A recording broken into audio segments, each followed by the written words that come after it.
हनुमान जी के द्वारा अकंपन का वध उन वानर शिरोमणियों द्वारा किए गए उस महान पराक्रम को देखकर युद्ध स्थल में अकंपन को बड़ा भारी एवं दुस्सह क्रोध हुआ।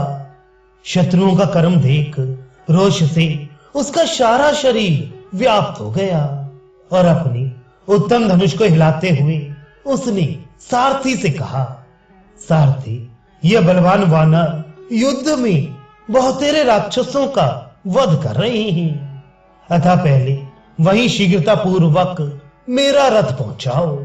ये वानर बलवान तो है ही, इनका क्रोध भी बड़ा भयानक है।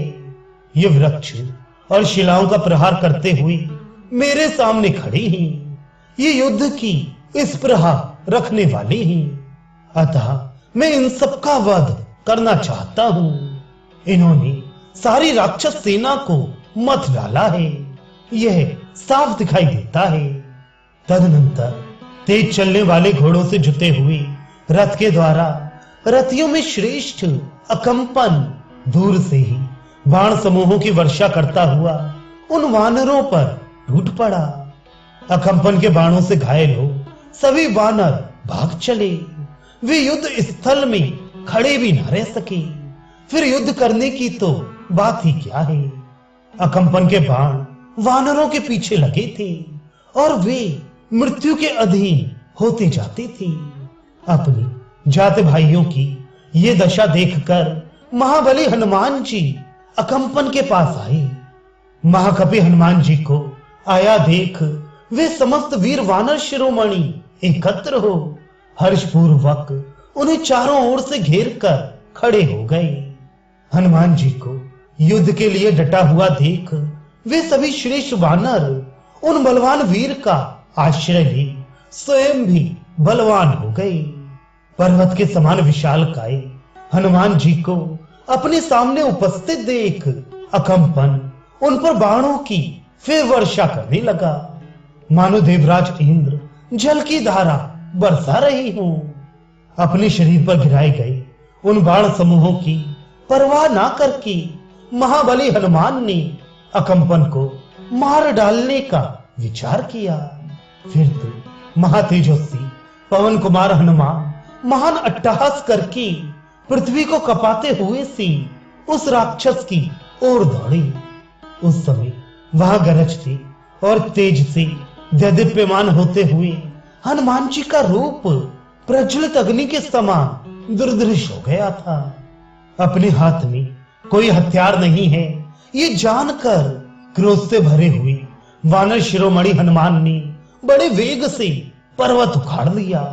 उस महान पर्वत को एक ही हाथ से लेकर पराक्रमी पवन कुमार बड़े जोर जोर से गर्जना करते हुए उसे घुमाने लगे।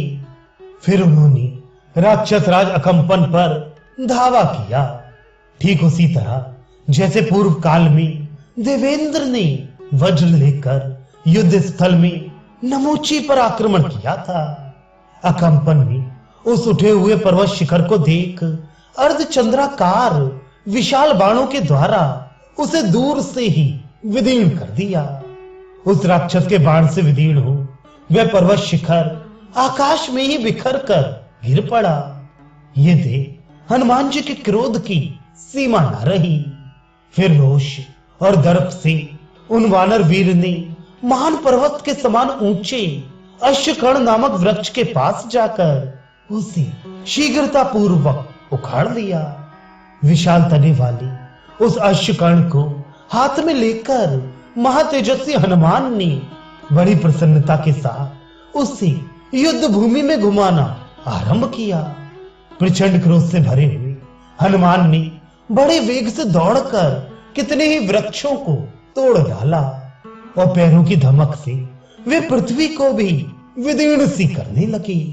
सवारों सहित हाथियों, रथों सहित रथियों तथा पैदल राक्षसों का भी बुद्धिमान हनुमान जी मौत के घाट उतारने लगे। क्रोध से भरी हुई यमराज की भांति वृक्ष हाथ में लिए प्राणहारी हनुमान को देख राक्षस भागने लगे। राक्षसों को भय देने वाले हनुमान अत्यंत कुपित हो शत्रुओं पर आक्रमण कर रही थी। उस समय वीर अकंपन ने उन्हें देखा। देखते ही वे क्षोभ से भर गया और जोर जोर से गर्जना करने लगा। अकंपन ने देह को विदीर्ण कर देने वाले 14 पैने बाण मारकर महापराक्रमी हनुमान को घायल कर दिया।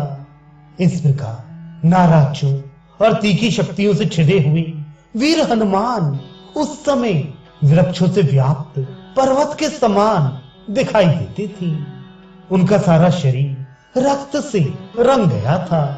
इसलिए वे महापराक्रमी, महाबली और महाकाय हनुमान खिले हुए अशोक एवं धूम रहित अग्नि के समान शोभा पा रहे थे। तदनंतर महान वेग प्रकट करके हनुमान जी ने एक दूसरा वृक्ष उखाड़ लिया और तुरंत ही उसे राक्षस राज अकंपन के सिर पर दे मारा। क्रोध से भरे वानर श्रेष्ठ महात्मा हनुमान के चलाए हुए उस वृक्ष की गहरी चोट खाकर राक्षस अकंपन पृथ्वी पर गिरा और मर गया। जैसे भूकंप आने पर सारे वृक्ष कांपने लगते हैं, उसी प्रकार राक्षस राज अकंपन को रणभूमि में मारा गया देख समस्त राक्षस व्यथित हो उठे। वानरों के खदेड़ने पर वहां परास्त हुए वे सब राक्षस अपने अपने अस्त्र शस्त्र फेंक कर डर के मारे लंका में भाग गए। उनके केश खुले हुए थे, वे घबरा गई थी और पराजित होने से उनका घमंड चूर चूर हो गया था। भय के कारण उनके अंगों से पसीने चू रहे थे और इसी अवस्था में वे भाग रही थी। भय के कारण एक दूसरे को कुचलते हुए वे भागकर लंकापुरी में घुस गए। भागते समय वे बारंबार पीछे घूम घूम कर देखते रहती थी। उन राक्षसों की लंका में घुस जाने पर समस्त महाबली वानरों ने एकत्र हो वहां हनुमान जी का अभिनंदन किया।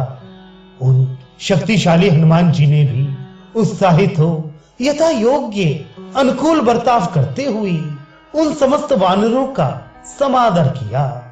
तत्पश्चात विजयोल्लास से सुशोभित होने वाले वानरों ने पूरा बल लगाकर उच्च स्वर से गर्जना की और वहां जीवित राक्षसों को ही पकड़ पकड़ कर घसीटना आरंभ किया।